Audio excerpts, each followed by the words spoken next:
Elder Scrolls 4 Oblivion Remake gets more evidence, Sony announced Horizon Zero Dawn and Helldivers 2 movies, and UK physical game sales slumped in 2024. All of that today on TripleJump Gaming News. Good morning. Good morning. Hello. How you doing? Potter. I'm alright, how are you? Yeah, I'm feeling good. I'm wearing my red jumper. You are? What are we means filming today? I'm going to get killed first, according to Star Trek. Yes, right? indeed. That's what that means. A red shirt. My first news video of 2025. Is it? Yeah. Oh, so it is. And we get to share it together, which is lovely. And we've got some lovely stories today as well. What's it called? Financial doom and gloom. We've got the flimsiest of rumours and some confirmation with few details. So stick around for those. The full bingo line of news. Yes. What's happening first, Peter? Talk to me about this. I'll talk to you about the Elder Scrolls 4 Oblivion Remake getting more evidence. So this is something that has been in the rumour mill for a while. There has been some scuttlebottom for a while about this. Virtuous, the studio currently working on the Metal Gear Solid 3 remake, is apparently working on an unannounced Oblivion remake built with Unreal Engine 5 for Xbox Series X/S, PS5 and PC. That is something that I think has already been talked about in the past, but that is kind of further evidenced now by a member of the Shanghai team on LinkedIn who lists an unannounced Unreal 5, PS5, Xbox Series X and PC remake among their experience. But Peter, that doesn't tell us anything. Well, why is that evidence? Because it's sort of evidence. Because of a tangential link to previous maybe evidence. Indeed. So the initial leak to the game potentially being in the works came from a former Virtuous employee, and this person is a current Virtuous employee in Shanghai, and it was also previously alleged that the Oblivion remake would be made in the Unreal 4 engine. So we had we had previous information saying Unreal 5 and Virtuous, and then we've had a Virtuous person say Unreal 5 and unannounced game. Connect the dots. Skyrim 2 is coming. I don't think so. No. This is like when I saw all the headlines, because we love Oblivion, you and I. We do. And a remake is actually something I would be very interested in. Yes. I'm sure you would be too. And that's the case for a lot of people out there, pending the eventual release of the Elder Scrolls 6, which, what's the headline that's been going on recently? Yeah, it's a good headline. The trailer for the Elder Scrolls 6 is now as old as Skyrim was when that trailer initially came out. So this would maybe tide us over. However, when I clicked on multiple articles to assemble this very small write-up here, I was flabbergasted at the evidence that was being presented with such confident headlines. So there is things that are potentially tied here, and it's starting to stack up, especially with Virtuous Studios. But I mean, there's not a lot, is there? I don't think this is additional evidence as such. It's like if the initial leak, which is not confirmation of anything, if that was true, this relates to that. But it's still underpinned by this wobbly foundation of, was the initial thing even true in the first place? So fingers crossed that this is real, and there are rumours of an Xbox presentation of some kind happening this month. And again, there's a rumour of a presentation coming, and Bethesda could show this there if indeed this exists and the presentation exists. There might be a presentation, and if they do that, Bethesda might show something, and it might be this. And then the rest of the article is, Oblivion was a game that released in 2000, and anyway, I really would like this to be real. And you know what? The more evidence that stacks up, the more likely it becomes. But there's not a lot to go on here. It's a bit Rockstar fans looking at cycles of the moon, isn't exactly, it? but that was correct once. If you correctly read the moon cycles to predict the GTA 6 trailer once, I mean, fair play. You would try it again, wouldn't you? Indeed. Next headline is all about Sony's CES 2025 press conference, which I believe was yesterday. They announced lots of things, including scratch and sniff technology. Did you see that? Scratch and sniff? It's not actually scratch and sniff technology. I was like, I didn't notice it was scratch. It's just sniff technology. It's just sniff technology. So you can smell The Last of Us, apparently, is something that I don't know what they're doing over there. No. The thing that we're talking about, though, is that Asad Kizilbash, who's the head of PlayStation Productions, has announced several projects outside of video games relating to Sony's own video games. First of which is that the Helldivers 2 is getting a live-action movie that is going to be a collaboration between, I've lost it here, it's completely gone. Maybe you read it in a different thing. It's PlayStation Productions and Sony Pictures, is, I believe, who's collaborating there, but it doesn't say that. He said, looking ahead as to what might come next, I'm excited to announce we are working with Sony Pictures, there it is, on developing a film adaptation of our amazingly popular PlayStation game, Helldivers 2.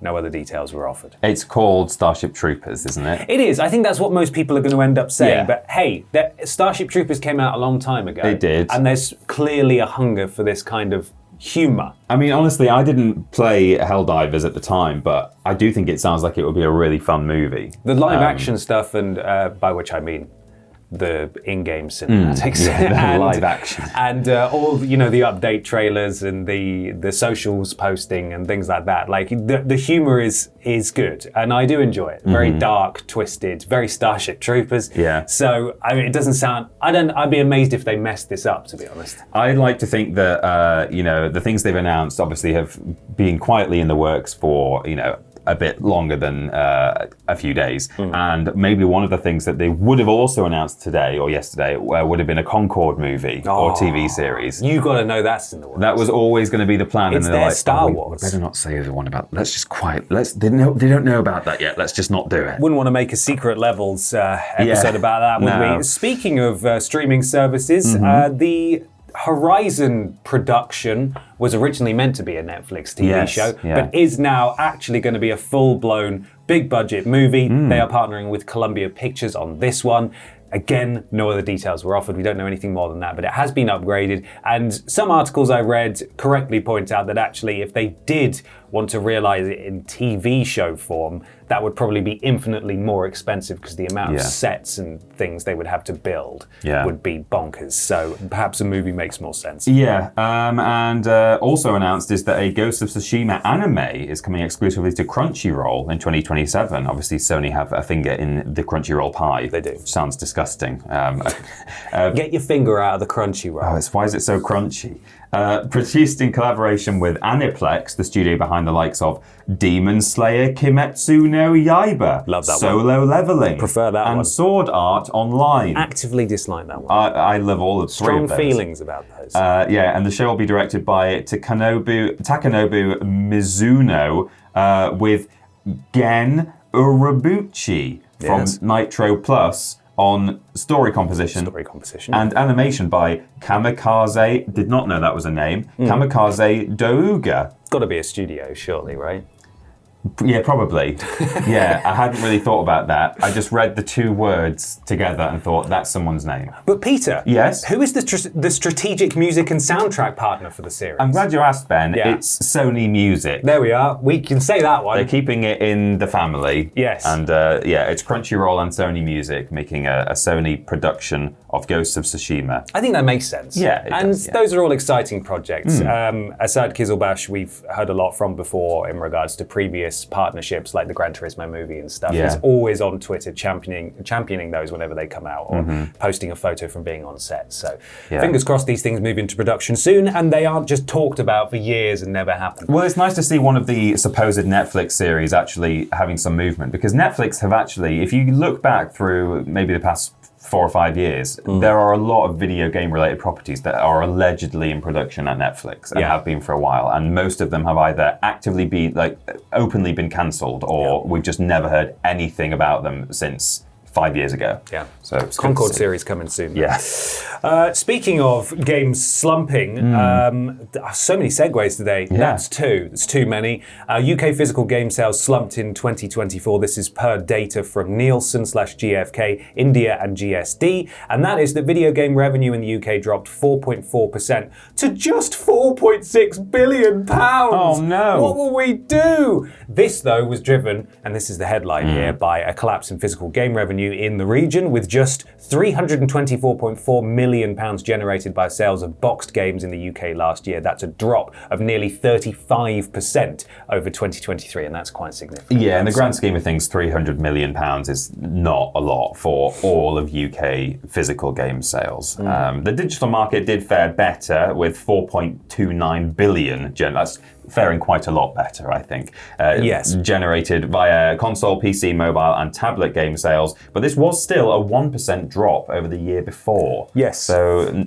all is not well in both branches of game sales. We should clarify that I think it's just general video game revenue was dropped 4.4% to 4.6. It's the 324.4, which is the boxed games that have been. Yeah. So is this a surprise though, given that we are criminally underserved by physical game retailers in the UK? Well, I mean, I'm amazed that Game is still going. I visited one recently. Oh, did you? In a Sports Direct. It's mostly like Funko Pops and stuff, It's isn't awful, it? yeah. I looked at the Minecraft Lego. What else was in there? Plushies. Yeah. I went down the aisle with of codes on. Yes, Pokemon cards as well. Oh, yeah. Went down the aisle of pre-owned games, although they don't take pre-owned games anymore, do they? They stopped doing that, which I feel is a huge mistake. CEX have got the market cornered on that. CEX is the dominant physical game force on the UK high street, but they don't sell pre-owned. They don't sell new stuff. Yeah, and Game only sell new stuff. And I was walking down the aisle looking at the prices of the games, and they are so expensive. Yeah, and I am still absolutely bewildered, especially when now in the UK, if you want a physical game, most supermarkets don't carry them anymore. No. I believe Asda might still carry some, but the rest of them have stopped. You have to shop online. Yeah. And there are a few online retailers, Amazon obviously being the biggest one, but there are some other ones that are more boutique, that are available if you want to buy physical stuff. The thing that continues to shock me is that for some reason, even though it exists in Sports Directs now, practically exclusively, Game is still the partner of choice for most publishers when it comes to collector's editions. Exclusive pre-owned, not pre-owned, pre-order stuff. Yeah, little special trinkets, DLC codes and stuff like that. And that's shocking to me because they are dreadful. They are one of the very few retailers in the UK that charge shipping for pre-orders as well. And also, you're not guaranteed to get it on launch day. They often post it on launch day. And they're crap, and they've been crap for ages. That's the thing. When you say we're underserved in the UK by our game stores, physical game stores, we are in the sense that Game don't really provide the kind of service that you would want. And if they did a better job of that kind of thing, then, I'd quite happily go to Game if I wanted a physical pre-order bonus or something. But when I see it currently, and there's an exclusive thing at Game, I'm like, I don't want to use Game. But on the other hand, in terms of us being underserved, I mean, in the sense that so many brands types of shop have closed down now entirely, I wonder if, some of that is a chicken and egg scenario in that, unfortunately, a lot of people just took to Amazon and digital versions of games for their method of choice for purchasing their games. And so I think it's we're lucky that Game is hanging on at all because all the other shops have closed down because people, I think, went to Amazon instead a long time ago, and that is why this is happening, partly. Subscription services are doing well as you would expect. Revenues increased 12%. That's going to have a factor on game sales as well. What am I trying to say? Impact. Generally, though, I think the games industry seems to be in pretty good standing. It's not surprising that console sales are down necessarily as we reach the midpoint. I can't speak of the PS5 and the Xbox Series, and the Switch draws to a close as well. I imagine that will be up massively this coming year with potentially a Switch 2 and Hello, and also GTA 5 as well is going to drive a lot of revenue. And it's also talking about revenue. Yeah, me too. It's also worth considering what exactly percentage drops or gains mean. It's only in comparison to the previous year that we're talking about right now. And Entertainment Retailers Association boss Kim Bailey makes a good point, which is that after the breakneck growth of recent years, it's no surprise the games market has slowed down, but it remains a giant. So things are down, but that is partly because, relatively speaking, there was a great big spike over COVID, and that kind of lingered for a while, and then it's only in the past couple of years that we've seen things start to go downhill, which is still a bad thing, but it's partly relative to the big spike that we had a few years ago. Yeah, it all makes sense, I would say. Well, that concludes today's gaming news. Thank you so much for watching. Make sure you follow us on our relevant social platforms where we are posting video game news every single day. We'll be back on Friday with some more gaming news. Tune into the podcast this weekend where we'll be talking about maybe some of these stories in a bit more detail. But until then, look after yourselves and we'll see you soon. Bye.